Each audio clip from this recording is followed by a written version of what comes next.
여러분 안녕하십니까, 박영환입니다. 한 주간 있었던 뜨거운 정치권 이슈를 다뤄보는 국민 마수 시간입니다. 이번 주 마수 두 분 소개를 해드리죠.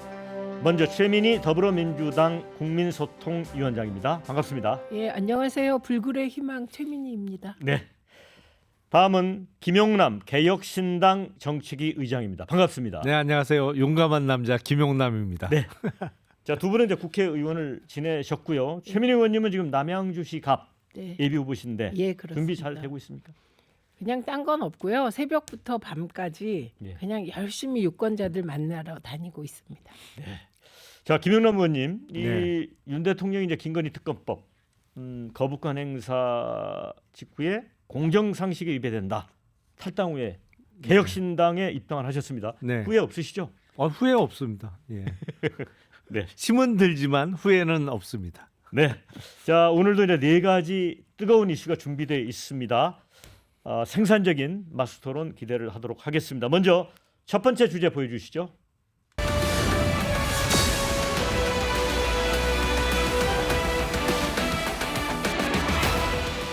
네, 윤석열 대통령이 신년 기자회견은 하지 않고 KBS와 단독 대담을 사흘 전 녹화로 그리고 편집을 통해 방송을 내보냈습니다. 자, 김건희 여사 명품백 논란에 대해서 처음 언급을 했는데 이 사안에 대해서 박절하게 끊어내지 못했다. 이런 얘기까지를 하면서도 사과, 유감 표명이 없었습니다. 그래서 자, 이게 좀 논란이 많습니다. 최민희 의원님은 어떻게 보셨어요?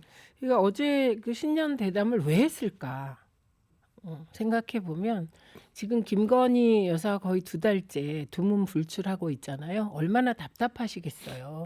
그래서 저는 어제 신년 대담은 김건희 여사가 외출할 그리고 외국에 나갈 그 출구를 모색하기 위해서 기획된 신년 대담이다 이렇게 보이더군요. 그런데 아니나 다를까 그 조정훈 의원인가요? 예, 그분이 뭐 독일에도 같이 가야 된다 뭐 이런 요지의 얘기를 했더라고요. 그래서 아 정말인가? 이렇게 생각했습니다. 그리고 그 사과는 절대 못 하시죠. 왜냐하면 법률가이신 대통령께서 그 명품백 수수를 사과하는 순간 법적 책임을 지라는 수사받으라는 그 여론이 들끓을 거거든요. 사과할 리는 없었고 그래서 어제 신년 대담은 어쨌든 아내에게 바치는 연가는 될지언정 사태 해결은 전혀 도움이 안 됐다 이렇게 봅니다.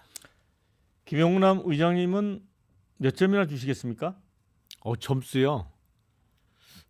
제가 보기엔 낙제점을 면하기가 어려울 것 같아요. 예. 그리고 매정하게 끊어내지 못한 건 사람이 아니고 명품 아니었나 싶어요. 네. 예.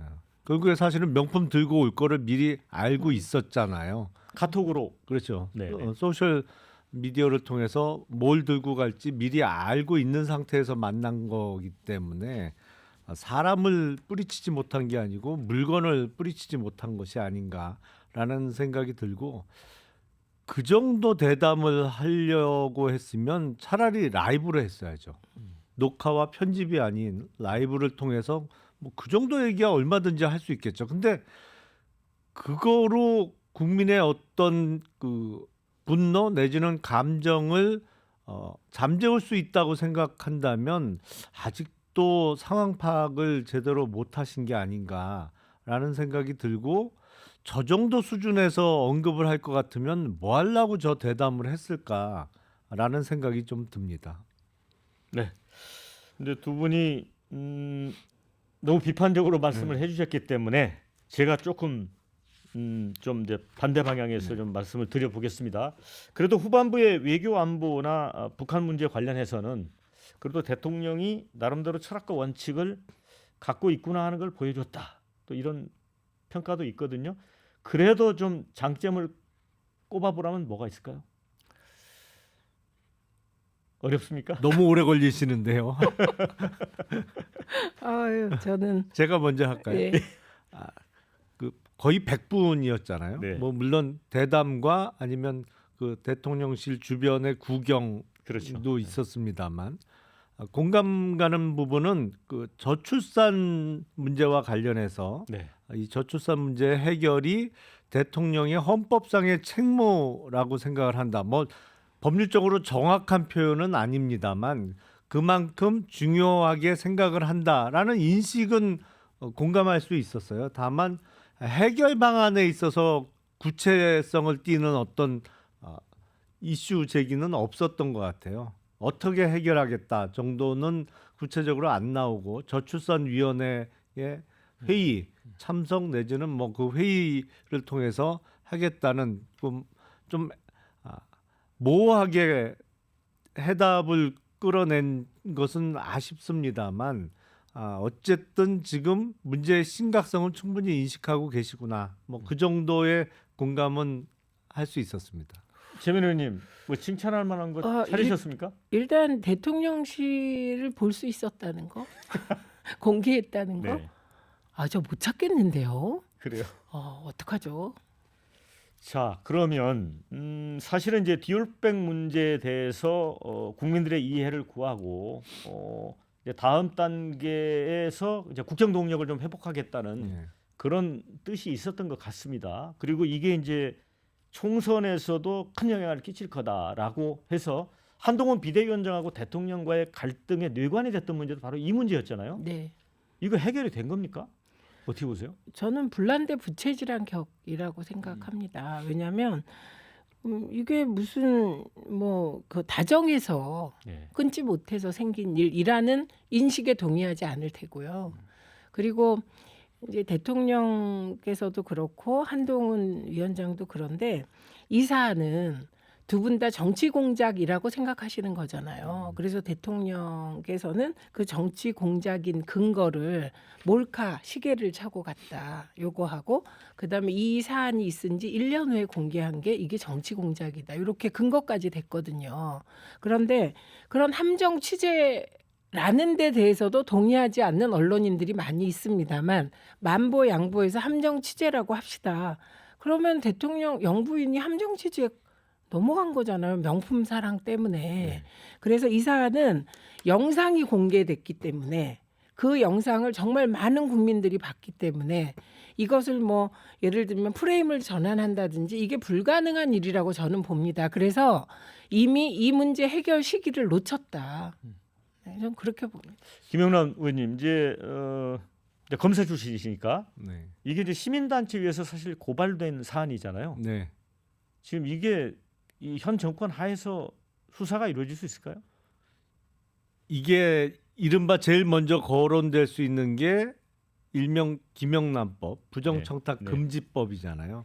근데 이게 19대 국회 때 통과가 됐습니다. 네. 당시 제가 현역 의원으로 있을 때인데 본회의장에서 이 안건이 올라왔을 때 뭐 그때는 김영란법을 무조건 빨리 통과시켜야 되는 분위기였어요. 근데 저는 반대표를 던졌습니다. 당시 뭐 반대표가 딱 4표가 나왔는데 그 중에 한 표가 제가 던진 반대표였는데 이 김영란법에 보면 무슨 내용이 있냐면 불고지죄 조항이 있어요. 네. 그러니까 공직자의 배우자가 일정 금액 이상의 그 선물을 받았을 때 네. 그걸 알게 된 공직자는 신고 의무가 있습니다. 그렇죠. 그 부분은 좀 대통령과 바로 연결되는 거죠. 그렇죠. 그래서 제가 당시 문제 제기한 건 아니 형법상에 증거인멸죄나 증인 도피죄를 저질렀을 경우에 친족 간의 범행은 처벌하지 않는 원칙이 있거든요. 네. 그거는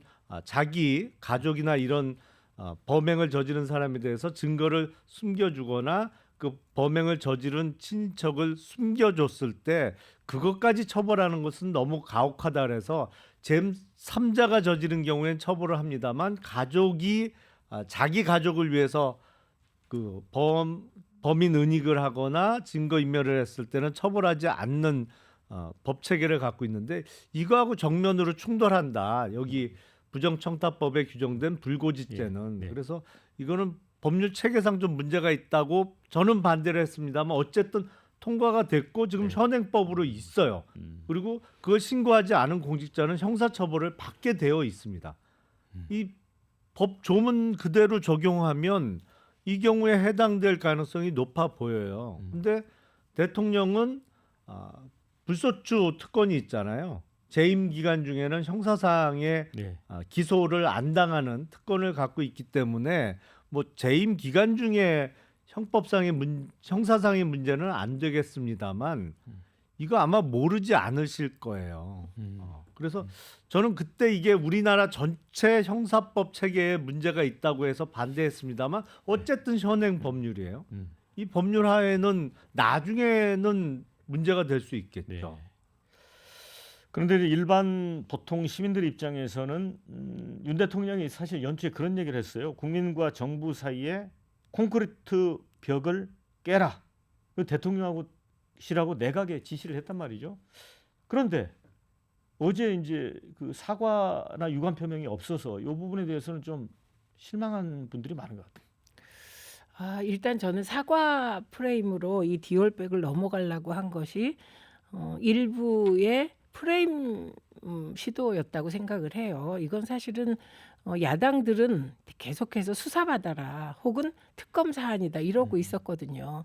그런데 어쨌든 사과라는 것으로 좁혀봐도 절대 사과할 리가 없었다고 저는 생각을 합니다. 만약에 사과할 생각이 있으면 생방했겠죠. 생방을 피한 것은 사과할 뜻이 전혀 없는 거고, 그럼 사과하지 않겠다가 그 대통령 뜻이냐 영부인 뜻이냐, 영부인 뜻일 것 같아요. 영부인은 사실은 지금 이게 문제되는 게 왜 문제되는지도 잘 모르는 상태가 아닌가 싶거든요. 예, 그리고 지금 저는 대통령실의 목적이 아까도 얘기했지만 영부인의 이게 정말 그 강요된 그 구금 상황에서 여론에 의해서 사실 지금 못 움직이고 있는 거잖아요. 네. 그것에서 풀려나는 게 가장 큰 목표였다고 생각하는 쪽이기 때문에 뭐 대통령의 사과는 애초 전 기대를 하지 않았어요. 네. 자, 이 문제는 여기까지 짚고요. 또 윤석열 정부가 이번에 이제 설을 앞두고 특별사면 단행했죠. 그런데 김관진 전 국가안보실장, 또 김기춘 대통령 비서실장 포함되면서 논란입니다. 이게 이제 파기환송심 판결 이후 재상고를 모두 포기하지 않고 나서 사면이 이루어지면서 약속 사면 이런 얘기도 나왔거든요. 어떻게 보세요? 우선 그 우리나라 사면은 확정된 판결에 대해서만 할 수 있죠. 미국은 그 확정 전이거나 수사 중인 사건도 대통령이 사면 복권을 해줄 수 있습니다만 우리는 확정이 되어야 하는데 방금 말씀하신 대로 재상고 포기를 해서 확정을 시키자마자 네. 사면 복권이 이루어져서 미리 알고 있었던 거 아니냐라는 논란이 있고, 또 다른 때의 사면과는 다른 논란이 있는 게 공교롭게 이 사면 복권을 행사하신 윤석열 대통령이 사면 복권의 대상자의 대부분을 형사범으로 기소해서 처벌받게 했던 검찰총장 내지는 서울중앙검사장으로서 기소하는 입장에 있었기 때문에 더 논란이 큰 것 같아요. 그러니까 본인 스스로 기소해놓고 이번에 사면 복권까지 시키다 보니까 뭐 이른바 병 주고 약 주고 한 사람이 다 한 거 아니냐라는 논란이 있을 수 있을 것 같고, 또 하나는 이번에 사면 복권 받은 사람 중에 국민의힘에 공천 신청한 사람이 있는 것으로 알고 있습니다. 네. 이게 과연 적절하냐? 사면 복권 되자마자 출마하겠다고 나서는 게, 그리고 이게 어느 정도 내락이 있었던 거 아니냐라는 이야기가 있고, 작년에 우리가 그런 예를 봤잖아요. 작년 10월 11일에 있었던 강서구청장 보궐선거 때 당시 김태우 후보가 대법원 확정되자마자 사면 복권이 이루어지고 그리고 바로 후보로 나선 적이 있었단 말이죠. 그렇죠. 근데 그 선거 결과는 참패였습니다. 네. 근데 이번에 또 그런 일이 벌어지는 것이냐? 이게 약간 상식적으로는 이해가 안 됩니다만, 그래서 정말 국민의힘 공천이 되는지 봐야겠죠. 네. 제가 그래서 이 미국의 대통령 사면권 행사를 최근에 좀 보니까 조 바이든 대통령이 2년 전에 6명을 사면했는데 6명이 다 보통 민간인이에요. 그러니까 마약 범죄에 걸렸는데 기술 습득을 통해서 정규 직업을 갖고 또 사회에 기여하고 한 10년, 20년이 지난 사람만 사면을 하더라고요. 시민의원님. 그래서 민주당에서는 이제 사면권을 아주 개헌해서 없애버리자 이런 얘기 하신 분도 있었죠. 뭐 그건 뭐 예. 그런 반응이 나올 수 있을 만큼 어처구니 없다 이런 것 같아요. 근데 저는 가장 큰 문제가 이게 총선을 염두에 두고 사면을 했다 이렇게 생각한 게 서모 전 국정원 차장 때문이에요. 지금 잠깐 언급하셨는데 그분이 비밀 사면 신청한 게 3일이에요. 그리고 이분이 사면된 게 8일입니다. 그러니까 이런 경우가 있을 수 있나? 그러니까 사면이 안 된 상태에서 공천 신청을 할 수 있다는 것도 놀랍고 비공개 비공개로 공천 신청. 비공개 공천 신청을 했어요. 그걸 제가 비밀이라고 표현을 한 건데 그런데 이분은 뭐 아니다, 뭐 그 약속 그 사면이 아니다 이렇게 말하고 있지만 이건 제가 보기에는 사면이 안 되는데 어떻게 그 공천 신청을 합니까? 그래서 이런 식으로 사면권이 남용되어서는 사면권 자체의 존립 근거가 위협받게 될 거라고 생각합니다. 네, 자, 두 번째 주제로 넘어가 보도록 하겠습니다.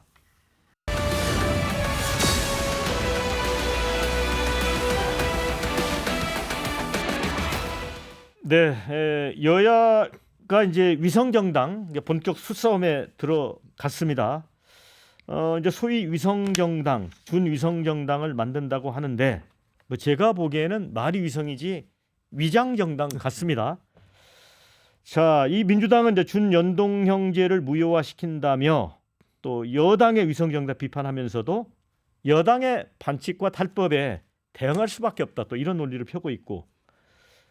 자, 김영남 부장님, 이거 관련해서는 하실 말씀이 많으실 것 같습니다. 이건 국민의힘이나 더불어민주당이나 이른바 도끼인 객끼인이죠. 똑같아요. 그러니까 준연동형을 만들어 놓고 각자 위성정당을 만들 거면 뭐 하려고 준연동형을 해요. 깔끔하게 그냥 병립형을 병립형 하지. 비례. 예. 예. 그 결과는 비슷하거든요. 예. 병립형 하는 거나 예. 준연동형의 그 복잡한 계산식을 통해서 비례대표 선출을 하면서 각 정당이 위성정당을 만들면 그게 그거예요. 그러니까 소수 정당을 원내에 진입하도록 하겠다는 준연동형의 취지는 매몰돼 버리는 것이죠. 더불어민주당은 국민의힘이 만드니까 우리도 만들 수밖에 없다라는 핑계를 댑니다만 그거는 꼼수에 꼼수로 대응하는 거기 때문에 비난받아야 마땅하고 다만 개혁신당은 지역구 후보든 비례대표 후보든 개혁신당 이름으로 낼 겁니다. 그러니까 소수당은 정정당당하게 나가는데 그 거대 정당들이 의석 더 차지하겠다고 이렇게 꼼수를 부리는 건 글쎄 뭐 정치의 후퇴라고 생각이 됩니다. 최민 의원님, 꼼수라고 직격을 하셨어요. 꼼수 그런데 맞죠? 민주당은 범야권 통합 비례 정당. 네. 결국은 일종의 반윤석열 전선을 선거 과정에서 만들어내자는 거죠. 그러니까 그거는 큰 판의 선거 전략상에서는 예. 쓸 수 있는 전략인데 요 연동형 비례대표제로 축소해 보면 국민의힘 꼼수 맞고요. 민주당도 그 꼼수에 대항하기 위한 꼼수를 쓰는데 다만 차이점은 네. 연동형 비례대표제의 목표가 다당제잖아요. 네. 소수 정당의 진입. 네. 그러니까 민주당은 통합형 비례정당을 만들어서 소수 정당들에게 지분을 주겠다는 거니까 결과는 다당제가 되는 거죠. 그래서 내용은 약간 다르다. 저는 그렇게 봅니다. 그래서 이재명 대표가 사과를 했어요. 첫 번째는 어쨌든 위성 정당이 만들어지게 입법한 것, 연동형 비례대표제를 이거 사과했고 위성 정당 방지법을 만들지 못한 거 사과했고 결과적으로 어쨌든 위성 정당을 만들게 된 거 사과한다고 얘기했기 때문에 저는 뭐 지금 말씀하신 개혁신당 입장에서 양당 다 꼼수다 인정. 그러나 그 조금 다르다 결과는 그 부분은 또 현실 그것도 사실이잖아요. 그렇게 달라봤자 50보 100보 50보 100보 아니죠. 네. 예를 들면 민주당이 만약에 그냥 통으로 위성정당을 만들 경우는 똑같은데 일단 그 소수 정당의 진입을 풀어놓겠다고 했고 예를 들면 한 소수 정당은 민주당은 그러면 몇 석 이하로 줄여라 이렇게 요구를 할 수 있다는 게 엄청 다르잖아요. 국민의힘에 대해서 개혁신당이 요구할 수 없잖아요. 저희는 그렇게 사이가 좋지 않아요.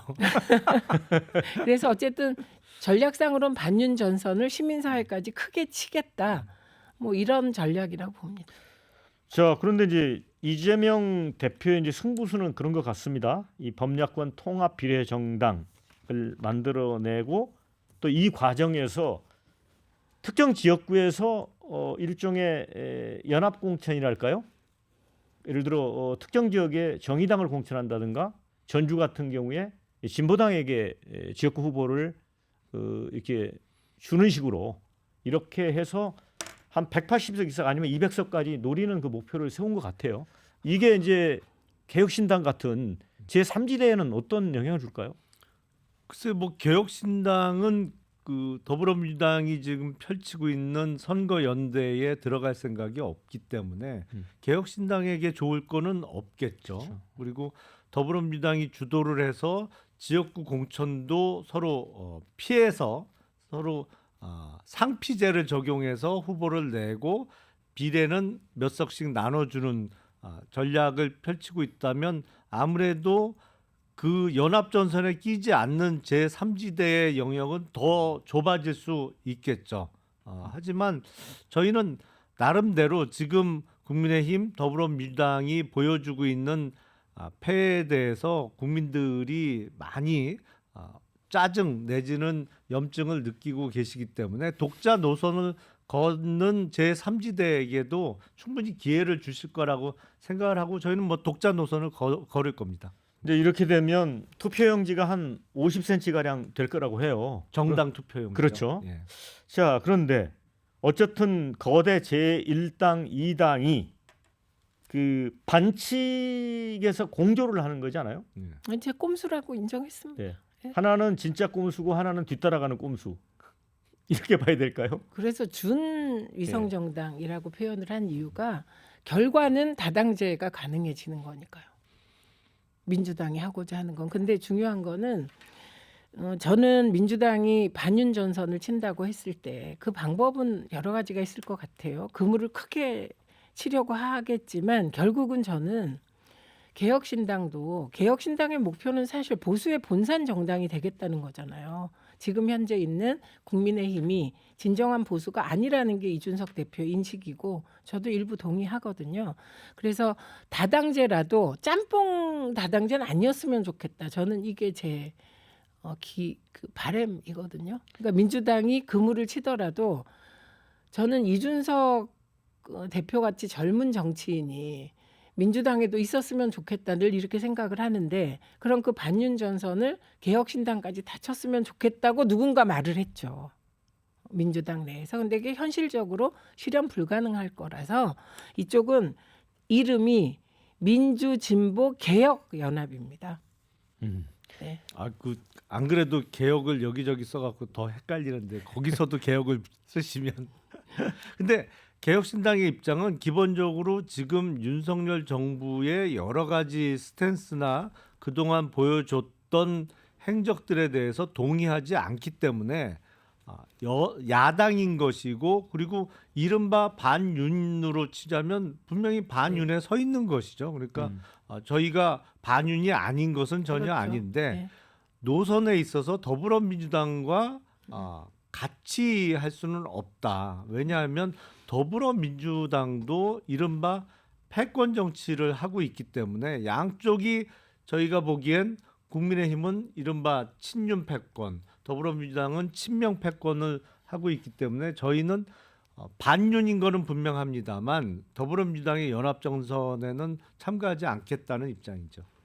자, 그런데 이제 개혁신당 입장에서 보면 국민의힘이 이제 위성정당을 만들잖아요. 그러면 지난번에도 보면 21대도 보면 가입 그 동조 투표가 이루어져요. 그렇기 때문에 개혁신당 같은 경우는 여권 지지층의 표 중에서 이준석 대표를 지지하는 성향의 표를 끌어내야 되는데 그게 분명히 차질은 생기겠죠.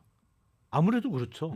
사실은 그런 위성 정당을 만들지 않는다고 하면 적어도 정당 투표에 있어서는 상당 부분을 개혁신당이 흡수할 수 있겠죠. 하지만 위성 정당을 만들면서 표가 올 수 있던 것이 많이 줄어들 수밖에 없는 상황인 것은 뭐 분명합니다만 저희가 이른바 대안 세력으로서 얼마나 좋은 모습을 보여드리느냐 그게 더 중요하겠죠. 네. 최민희 의원님께는 이거 물어볼게요. 지금 조국 전 법무장관이 2심에서도 이제 2년 실형을 선고받았습니다. 자, 그런데 지금 조 전 장관이 주도하는 리셋코리아 행동, 또 송영길 전 대표는 이미 구속돼 있는데 옥중창당을 해서 지금 범야권 통합 비례정당에 이 두 정당이 같이 갈 건가 하는 부분이고 범위를 물으시는 네네. 거잖아요. 네. 이 부분에 대해서는 지도부의 한 명인 장경태 최고가 재판 결과가 나오기 전에 조국 신당에 대해서는 그래도 문을 좀 열 수 있다는 식. 네. 그리고 송영길 전 대표에 대해서는 구속 상태잖아요.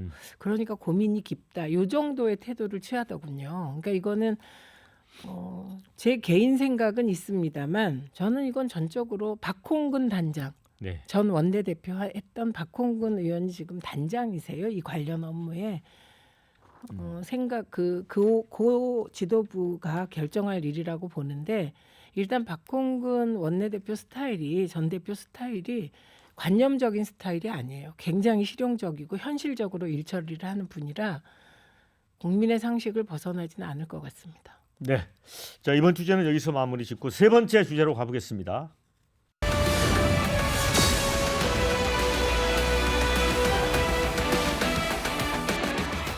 네, 지금 여야가 공천 전쟁에 돌입을 했습니다. 자, 국민의힘은 영남 다선 중진, 5선의 서병수, 3선의 김태호, 조혜진 의원에게 민주당 현역 의원 지역구 출마를 공개 요청을 했습니다. 이른바 이제 PK 지역 낙동강 벨트 험지 출마를 요구했죠. 자, 서병수 의원은 이제 흔쾌히 수락을 했습니다. 그런데 김태호 의원은 지금도 고심 중이고요. 4년 전에는 사실 험지 출마 요구를 받았는데 무소속으로 출마해서 거창해서 또 당선이 됐어요. 글쎄, 김용남 의원님, 네. 지금 뭐 전재수 의원이나 김두관 의원이 정말 철옹성 같다라는 그 얘기를 하는 사람도 있거든요. 승산이 있나요? 이게? 글쎄, 저는 승산 여부보다 중요한 것이 지금 간과되고 있다고 생각을 해요. 왜냐하면 이미 발표된 국민의힘의 공천 룰은 완전히 깨지고 있는 겁니다. 네. 그 약속은 안 지켜지고 있는 거예요. 그러니까 그 이미 발표된 룰 어느 곳을 찾아봐도 중진 의원에게 만약에 경선 시에 감점을 준다는 조항은 네. 있었습니다만 네, 네. 이렇게 막 빼다가 다른 곳에 소위 돌려막기 하겠다는 내용은 없었고 지금 공관위가 보여주고 있는 내용 아니면 국민의힘 지도부가 보여주고 있는 내용은 이거 옮겨가라 아니면 넌 컷오프다 예. 이거잖아요. 이런 내용은 룰 어디에도 없거든요. 그러니까 공천 룰은 완전히 깨진 건데 아무도 이 부분에 대해서 신경을 쓰질 않고 다만 저 사람이 저 안을 받을까 말까 아니면 눌러 앉을까 이것만 보고 계신 것 같아요. 그래서 이른바 시스템 공천은 깨진 거다. 그 다음에 옮겨갈 분들이 거기서 당선되고 안 되고야 뭐 투표 결과를 열어봐야 알겠습니다만 약속은 전혀 지켜지지 않고 있다. 저는 이게 핵심이라고 생각을 합니다. 네. 이게 험지 출마를 요구받은 지금 다선 중진 의원들, PK 의원들 보면 사실 친윤이 아니에요. 네. 그래서 이제 김영남 의원 말씀하신 게 뭐 좀 설득력도 있어 보입니다. 우선 그 하태경 의원 지역구 해운대 거기는 이미 그 주진우 비서관이 가 있지 않습니까? 그렇죠. 네. 그래서 지금 보면 친윤 그리고 그러니까 검사 출신의 친윤 혹은 내각에 있더라도 정부에 들어갔더라도 친윤 핵심인 분들은 좋은 지역구를 찾아가고 있어요. 그리고 지금 소위 험지로 내몰리는 분들은 비윤들이세요. 그래서 겉으로는 중진 험지 출마 혹은 중진 용태를 얘기하면서 실제로는 자리 비우기를 하고 있는 것이다. 자리 비우기. 예, 그리고 그 자리는 누가 채울 것인가? 뭐 용액관, 예, 용액관 이런 사람들이 채울 간다. 거라고 예. 봅니다. 근데 이게 PK 지역은 민주당 현역 의원들이 있는 지역구들이 있어서 험지 가서 민주당 의원을 이겨달라 이런 명분이라도 내세울 수가 있는데 네. 문제는 TK 지역이에요. 네. TK 지역은 그런 곳이 없거든요. 그렇죠. 그냥 비우면 잘리는 거예요. 근데 그러니까 공천 받으면 당선되는 거잖아요. 그렇죠. 대부분. 예. 그리고 현역 의원을 어디 옮겨서 내보낼 데가 없어요. 왜냐면 옮겨봤자 자당 후보가 있는 곳밖에 없기 때문에 TK 지역은. 그래서 PK 지역은 돌려막기, TK는 어떻게 할지 좀 두고 봐야 될 것 같아요. 그러니까 제가 TK는 놔두고 PK를 먼저 손대는 거는 그 PK 지역에서 소위 개혁 공천의 명분을 얻어서 이제 TK로 넘어가려고 한다 이렇게 보거든요. 그러니까 누군가는 지금 엄청 머리를 쓰고 있으나 요즘은요 이거는 저보다 그냥 지역의 주민들이 더 잘하세요. 그 좋아하는 검사들 앉히려고 하는 거지 뭐 이렇게 그냥 얘기하세요. 그래서 한동훈 비대위원장이 공천에 대해서 그 두 가지를 이야기했잖아요. 그 수긍할 수 있는 공천, 이기는 공천. 이런 측면에서 PK 중진들 험지 출마 요구 이게 그 기준하고 맞는 건가요? 수긍은 전혀 못 하겠는데. 왜냐면 앞서 말씀드린 대로 룰은 완전히 깨졌어요. 그러니까 지키지 않을 룰을 왜 발표해서 마치 이 룰대로 공천을 할 것처럼 속였느냐. 그 부분은 분명히 문제점으로 지적을 해야 될 것 같고요. 이기는 공천. 근데 과연 이게 이기는 데 목적을 두고 이렇게 돌려막기를 하는 것이냐. 네. 사실은 비우는 데 더 목적이 있는 거 아니냐. 그러니까 네. 비우고 그 자리를 누군가로 채우기 위한 목적이 더 큰 것이 아닌가라는 생각이 듭니다. 최윤 의원님, 여당 공관위가 최근 이제 공천 신청자 29명에 대해서 부적격 판정 내렸습니다. 그래서 공천 심사에서 이제 원천 배제하기로 했는데 이 가운데 이제 최근 사면 복권된 김성태 전 의원 원내대표를 지냈죠. 옛날에 드루킹 특검도 단식을 통해서 얻어냈던 어찌 보면 국민의힘에는 굉장히 기여가 많은 분이잖아요. 그래서 이분이 이거 관련해 가지고 또 핵관을 이야기를 했단 말이죠. 그래서 네. 박성민 의원, 이철규 의원 이거 진실은 뭐라고 보세요? 그건 저보다 더 잘하실 것 같은데 그 사실은 전체적으로 보면 김성태 의원은 저희 입장에서는 아주 미운 분이죠. 드루킹 특검. 그렇죠. 그런데 거꾸로 보면 윤석열 대통령이 대통령 되는데 배경을 만든 분이잖아요. 그런데 이분이 친윤이 아닌 것 같아요. 그건 확실한 것 같아요. 그리고 가끔은 성격상인지 쓴소리도 해요. 예. 예. 이런 것으로 인하여 불이익을 받는다고 생각합니다. 저는. 근데 내부의 뭐 복잡한 사정은 제가 알 길이 없죠. 우리 김영남 의원님이 더 잘하신다니까. 아니 뭐 제가 소상히 말씀드리긴 좀 그렇고 김성태 전 원내대표 입장에서는 사면복권을 받았다. 근데 예. 딴 사람들은 사면복권 받고도 공천 심사에 다 들어가고 심지어 공천 받은 케이스도 있고 지금 상황에서 앞으로 공천이 될 사람도 보이는데 아니 김태우 아니 그러니까요. 사면복권 직후에 공천이 네. 됐잖아요. 예. 근데 나는 왜 아예 그 초입에서 컷오프냐 이거잖아요. 네. 그 형평성을 생각하면 충분히 문제 제기를 할 수 있는 것이고 그 본인이 부적격으로 판정받는데 주도적인 역할을 했다고 생각되는 사람들이 과연 그럼 그 사람들은 나보다 도덕성에서 뛰어나냐? 뭐 한 분은 삼천교육대 출신이다. 또 한 분은 뭐 이런저런 핵관으로서 호가호위한 사람이다. 뭐 그러면서 박성민 의원과 이철규 의원을 지목을 네. 했는데 이게 이렇게 집안 싸움이 나는 거예요. 사실은 기준이 명확해야 되고 그 기준이 안 흔들려야 됩니다. 네. 예를 들어서 집행유예 판결이 있기 때문에 공천이 안 된다 그러면 그 기준이 일률적으로 예외 없이 적용된다고 하면 반발도 없겠죠. 하지만 이 기준이 흔들리고 코에 걸면 코걸이, 귀에 걸면 귀걸이처럼 적용되니까 당연히 반발할 수밖에 없는 것이거든요. 자, 민주당도 사실은 이제 36곳 지역구에 대한 1차 발표가 있었습니다. 그런데 이명백 공관위원장의 발언이 파장을 부르고 있어요. 윤석열 정권 탄생 원인을 제공한 분들은 책임 있는 자세를 보여달라. 그다음에 또 최근에 친명계 지도부가 비공개 총선 전략회의를 열어서 친문계 임종석 대통령 비서실장의 서울 중성동갑 출마는 안 된다는 방침을 정했다. 어떤 언론이 단독 보도를 했습니다. 이거 사실입니까? 그 뒷부분은 아닌 것 같고요. 왜냐하면 출마 배제는 아니다. 네, 네. 그거는 있을 수 없는 일이고 지금 이런 일이 다 여야에 왜 생기냐면 중진 의원 처리에 관한 기준이 네. 합리적인 기준이 안 만들어졌기 때문이에요.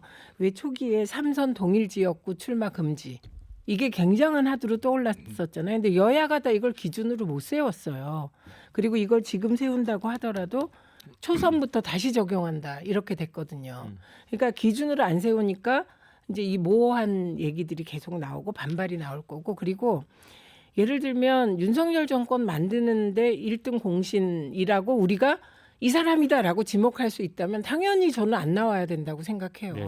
그 기준을 어떻게 세울지가 가장 중요하겠죠. 그래서 저는 그런 그 공천관리위원장의 발언은 그분의 생각이라기보다는 광범위하게 야당 쪽 지지자들이 그렇게 생각을 하고 요구를 해요. 그게 받아들여지는 거잖아요. 그런데 그러면 어떤 기준으로 1등 공신을 가를 것인가? 예, 이 기준을 명확히 세우지 않으면 이 또한 갈등의 불씨가 될 수도 있다고 생각을 하기 때문에 기준부터 세워야 된다고 봐요. 네. 그런데 이제 임 전 실장 퇴출 명분으로 문재인 정부가 부동산 소득주도 성장 정책 실패로 정권을 내줬다. 이에 책임을 져야 된다. 그다음에 이 윤석열 대통령 이제 검찰총장 발탁 관련해서 또 책임도 묻는 것 같고 그런데 이런 측면보다는 내년 올 8월에 전당대회에서 임종석 실장이 예를 들어 배지를 달고 입성할 경우에 이재명 대표에 맞서는 친문의 구심점이 될 수 있다. 이렇게 주장하는 사람도 있어요. 이게 황당한 얘기인가요? 아니 황당한 얘기는 아니죠. 사실은 그 더불어민주당의 공관위원장께서 말씀하신 것은 누구를 지칭하는지는 다 알겠어요. 그러니까 예. 윤석열 정권의 탄생에 책임 있는 사람 하면서 대통령 비서실장 출신의 임종석, 노영민 뭐 이런 분들이 타겟팅이 된 거는 알겠어요. 근데 논리적으로 따지자면 윤석열 정권 탄생에 가장 책임이 큰 사람은 선거에서 진 이재명 대표예요, 사실. 이재명 대표가 선거에서 아슬아슬한 차이입니다만 졌기 때문에 윤석열 정권이 탄생한 거잖아요. 논리적으로는 그렇잖아요. 후보가 제일 책임이 크지요. 근데 아마도 공관위원장의 그 발언은 이재명 대표를 겨냥한 거라고는 누구도 생각을 안 해요. 그러니까 이게 지금 이른바 친명하고 친문하고 대판 싸울 수밖에 없는 발언을 한 것인데 어쨌든 칼자루는 친명 쪽이 쥐고 있는 상황이기 때문에 이것도 아마 선택적인 적용이 되지 않을까라는 생각이 듭니다. 되게 신박한 논리를 말씀하셔서 제가 잠깐 생각을 해봤는데 이제 대선에서 지잖아요. 그런 패인을 많이 찾잖아요. 그런데 그게 이제 김영남 의장께서 판단하는 쪽으로 판단하는 사람도 있겠죠. 근데 대다수의 야권 지지자들은 그나마 이재명이라는 후보가 있었기 때문에 0.73%의 석패를 한 것이라는 인식이 있단 말이죠. 그래서 이거를 토론하려면 또 복잡해지고 또 어쨌든 당원 77%가 동의해서 당대표로 뽑았기 때문에 그러니까 이 부분은 되게 그 야당 지지자들의 입장에서 바라봐야 될 것 같고요. 이 부분은. 근데 저는 그 모호한 기준을 왜 분명히 하라고 얘기하냐면 예를 들면 부동산 정책의 입안자, 그러니까 정책 실패의 책임을 묻는 것 같이 힘든 일이 없어요. 사실은. 왜냐하면 그러면 그 실패한 부동산 정책의 원인부터 해서 또 다 따져야 돼요. 그러면 그거를 입안한 정책실장이라든가 그 책임의 소재가 있잖아요. 명확히. 근데 비서실장은 총괄하는 자리이니까 같이 책임지세요. 라는 정도가 돼버리는 거죠. 그러면 당사자들은 또 반발할 수밖에 없는 거죠. 그냥 기준이 명확해야 돼요. 근데 사실관계를 따져보자면 당시 윤석열 검찰총장이 바로 대권으로 직행할 수 있을 만큼 국민적 인기나 지지를 확보해 주는데 가장 책임이 많은 사람은 제가 보기엔 당시 추미애 법무부 장관이에요. 이른바 보수의 어머니라고 불리우는 추미애 장관께서 가장 그 혁혁한 공을 세웠죠. 그러니까 이런 식으로 그러니까 모호해진다는 거예요. 제 말은. 그래서 기준이 명확해야 한다. 그럼 이 기준을 어떻게 세울 것인가? 이게 이제 공관위원장님의 과제라고 생각합니다. 저는 공관위원장님은 굉장히 원칙적인 말을 하신 거예요. 왜냐?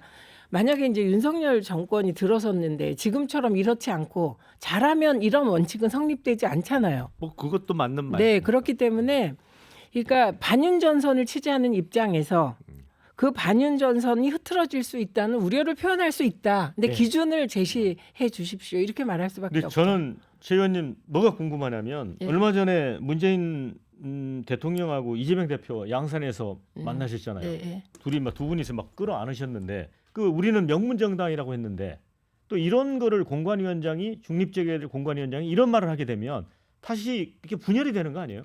그러니까 그게 정치가 예. 되게 복잡하면서 또 하나로 가고 뭐 이합집산하는 건데 문재인 대통령께서 말씀하신 명문 정당에 저는 100% 동의합니다. 우리는 DJ의 정당이며 노무현 대통령의 정당이고 이게 맥을 잇는 정당이잖아요. 이거와 구체적으로 저는 친문이에요. 제가 핵심 친문인데 그러면 문재인 대통령이 100% 다 잘하셨냐? 그렇게 또 얘기할 수는 없는 거잖아요. 그러니까 이거는 구체적으로 정책으로 와서 잘못된 정책에 책임져라.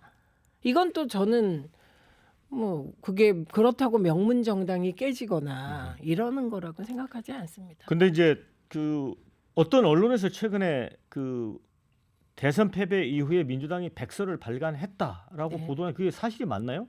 발간 안 했다고 이렇게 돼 이번에는 있던데. 그래서 저는 못 봤습니다. 네. 그래서 그거 보고 저도 확인을 해보려고 했는데 제 코가 석자이다 보니 확인을 네. 못했습니다. 자, 마지막 주제로 넘어가겠습니다.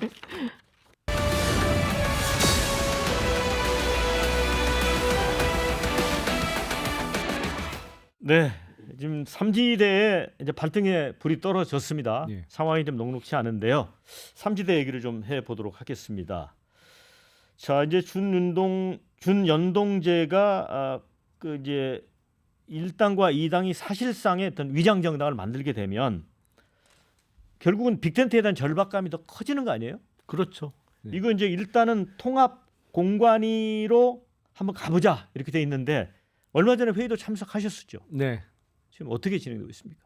그 회의는 열심히 매일 하고 있습니다. 근데 통합 공간이라는 것은 통합 당으로 한다는 전제 하에 논의가 가능한 것이잖아요. 그렇죠. 하나의 당으로 모인다는 전제 하에 공관위를 같이 운영할 수 있는 것인데 사실은 그거보다 더 선결 조건은 하나로 뭉칠 것이냐, 그리고 뭉칠 경우에 당명을 어떻게 하고 지도 체제를 어떻게 할 것이냐가 해결된 다음에 공관위 구성을 그럼 어떻게 할 것이냐가 논의 순서인데 이 앞부분이 워낙 중요하고 큰 문제다 보니 실무적인 선에서 논의할 수 있는 이거에 우리가 의사합치를 볼 수 있느냐를 이야기해보자는 차원에서 논의가 시작된 거예요. 근데 논의를 시작해 보니까 그렇게 큰 이견은 없어요. 다만 그렇다고 뭐 쉽게 100% 다 동의를 얻어내는 것은 아닙니다만 대략 이런 식으로 통합 공관위를 꾸리면 되지 않겠냐라는 것은 동의가 되고 있어요. 근데 더 중요한 문제, 뭐 당의 지도 체제 그리고 당명 어떻게 할 것이냐. 사실은 큰 숙제를 잠시 미뤄두고 작은 숙제부터 지금 하고 있는 상황인데 바라건대 이번 설 연휴가 끝나기 전까지 합의점을 도출해 보도록 노력하겠습니다. 앞서 저희가 이제 민주당하고 이제 국민의힘의 내부의 공천 관련 잡음 그 얘기를 들어봤는데 이 같은 당 안에서도 뭐 다른 목소리 나오고 기준이 맞다, 틀리다, 다르다 이렇게 나오는데 최민희 의원님 이게 여러 그 소정당이 모여서 이게 잘 굴러갈까요? 어렵죠. 특히 이제 규모가 좀 상대적으로 적은 정당의 가장 큰 문제는 뭐냐면 이 큰 정당에 소속된 사람들은 대표와 그 개선 조직이 쫙 움직이는 걸 인정하는 사람들이에요. 남아 있는 사람들은. 네. 그런데 그 나가는 분들은 개별적으로 다 대표성을 갖고 싶어하는 분들이에요. 그러니까 지금 의원님이 말씀하신 것 중에 그 지도부 구성이라든가 이런 걸 뒤로 한다. 이게 거기에 악마의 함정이 숨어져 있어서 되게 결렬되는 경우는 거기서 결렬되거든요. 그리고 두 번째는 당명에서 결렬이 돼요. 그래서 지금 어려운 걸 뒤로 미루셨다 네. 이런 말씀이고 저는 이거는 아니었으면 좋겠어요. 제가 이런 말에서 욕도 많이 먹었는데 전 이준석 대표를 키운 보수 쪽의 힘이 불었거든요. 저희도 그 이준석 대표와 대칭되는 젊은 진보의 청년 정치인 이제는 중견 정치인이에요. 마흔이니까 그런 사람이 나와주기를 기대를 해요. 근데 아직은 우린 그런 분이 안 보이니까 되게 부럽거든요. 그런데 예를 들면 이낙연 전 대표의 경우는 민주당의 당대표 하셨어요. 네. 대권 후보 경선 나가셨어요. 국무총리 하셨어요. 전남에서 도지사 하셨어요. 민주당 쪽 이름으로만 뭐 다선이세요. 이런 분이 어떻게 민주당이 아닙니까? 거긴 단지 이재명 대표에 대한 안티적 성격 외에는 완전 민주당 찐 민주당이라고 본인도 말씀하시는데 그렇게 섞이면 그 정당은 지향이 뭔가 이런 생각이 들기 때문에 저는 진짜 개혁 보수 하셨으면 좋겠어요. 이렇게 저는 물론 그 개혁신당에 지금 소속되어 있으니까 정파적 편견이 있을 수가 있죠. 근데 저희 생각은 이번 제3지대의 주인공은 네. 영화에 비유하자면 주연 배우는 이준석 대표가 돼야 된다. 그래야 많은 국민들로부터 선택을 받을 수 있을 거다라는 게 저희의 입장이고, 근데 다른 정치 세력들은 주인공이 꼭 한 명일 필요가 있느냐? 주인공이 좀 여럿이 나눠서 할 수도 있는 거지. 이게 등장하는 분량을 좀 나눠서 영화를 만들어야 되는 거 아니냐? 그러면 이제 이른바 옴니버스 영화가 되는 건데 재미없잖아요. 옴니버스가 흥행에 그 소위 대박을 치기는 쉽지는 않죠. 네. 자, 그런데 이제 지난번에 미래대연합하고 새로운 미래 공동 창당을 했는데 막판에 이제 조웅천, 이원욱 의원은 불참했잖아요. 근데 제가 듣기로는 이분들이 뭐 이준석 대표의 개혁신당 쪽에 마음이 가 있는 거 아니냐 이렇게 이야기하는 사람이 많더라고요. 저도 그렇게 들었는데 네. 더 잘하시겠죠. 뭐. 아니 그런 건 아니고요. 그 조홍천 의원과 이원욱 의원 두 분은 이른바 중립지역 원칙과 상식이라는 이름의 중립지역에 남아서 다른 정치 세력을 하나로 모으는 가교 역할을 하겠다라는 입장이고 지금도 실제로 그런 역할을 하고 계세요. 지금 통합을 위한 회의 테이블에 좌장격의 역할을 이원욱 의원이 하고 계시거든요. 그래서 다른 창당을 이미 해놓은 세 당을 연결시키는 그런 역할이고 개혁신당에 뭐 조만간에 들어오신다든지 아니면 개혁신당에 입당하기 위해서 새로운 미래에 안 들어가신 거다. 그거는 사실과는 좀 다릅니다. 근데 그 조기숙 교수가 그 자문 지식인이라는 건 사실인가요? 뭐 초반에 좀 역할을 하신 거로 제가 알고 있습니다. 네. 최민희 의원님은 여기 오셔서 취재를 하시는 거라고. 제가 사실은 젊을 때 기자였기 때문에 자, 그런데 이제 새로운 선택 금태섭 공동대표는 이제 종로 출마를 선언했잖아요. 이준석 대표도 지금 뭐 천하람 천하람 직책이 뭐죠? 천하람 최고위원. 최고위원도 지금 이제 순천 출마도 여전히 전략적으로 고려를 그럼요. 하고 있고 예.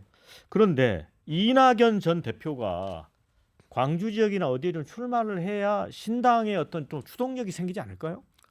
저희도 그런 생각을 하고 있는데 네. 사실 출마 여부나 출마 지역은 본인이 판단하셔야 되잖아요. 딴 사람들이 뭐 권하거나 강권한다고 그게 될 수 있는 문제가 아니라서 더군다나 이낙연 대표 정도의 정치적 중량감을 가지신 분은 스스로 이제 결단을 해주시기를 기다리고 있는 상황이지 저희가 어디에 출마해야 된다 뭐 이 출마를 조건으로 뭘 논의할 수 있다 이런 입장은 아닙니다. 최민희 의원님은 삼지대가 커가는 게 민주당을 위해서 좋다고 생각합니까? 큰 반윤 전선에서 저희 그런 솔직하게 측면에서. 말씀드리면 큰 반윤 전선을 총선 이후에 친다는 측면에서는 이준석 대표의 개혁신당이 크길 바랍니다. 반윤전선 측면에서 네, 그 측면에서 오로지 반윤전선 측면에서만 그렇기도 하고 저는 개인적으로는 좀 이렇게 유승민 이준석 대표 이런 좀 보수당이 나왔으면 좋겠어요. 왜냐하면 토론을 해봐도 그분들하고 토론을 하면 대화도 되고 이게 합의점도 찾아지는데 완전히 국민의힘에 계신 분들하고는 대화가 잘 안 되니까 좀 그런 보수적인 합리적 개혁신당이 크기를 바라는 마음이 한편에 있습니다. 그러나 그게 민주당의 지분은 안 뺏어갔으면 좋겠다 네. 싶죠. 자, 이제 거의 뭐 뜨거운 아이스 커피. 예. 이제 마무리할 시간이 돼서요. 예. 두 분 30초씩 그 강조하고 싶은 말씀 하시죠. 먼저 김영남 의장님. 이제 2달이 채 남지 않았습니다. 이번 총선이. 근데 이번 총선에서 개혁신당을 비롯한 제3지대에 50석 아니면 적어도 30석 정도를 주시면 우리나라 정치의 새로운 모습을 보여드릴 수 있을 거라고 확신을 합니다. 저희는 지극히 국민의 상식선에서 움직이는 정당이 될 것이고요. 거대 양당 어느 한쪽이 억지를 부릴 때 그 억지를 제지하고 막아내는 쪽에 항상 서겠습니다. 네. 최민희 의원님. 예, 지금 나라가 엉망입니다. 민생은 파탄지경이고요. 그래서 이 잘못 가고 있는 윤석열 정권, 민생 파탄 윤석열 정부를 심판할 수 있게 중심을 튼튼하게 세워주셔야 됩니다. 그래서 민주당에 과반 의석을 주셔서 반윤 전선의 중심에 민주당이 우뚝 설 수 있게 도와주십시오. 네. 자, 두 분 수고 많으셨고요. 함께해 주신 여러분 고맙습니다. 남은 설 연휴 잘 보내시고요. 저는 다음 주에 다시 찾아뵙도록 하겠습니다. 자, 수고하셨습니다. 고맙습니다.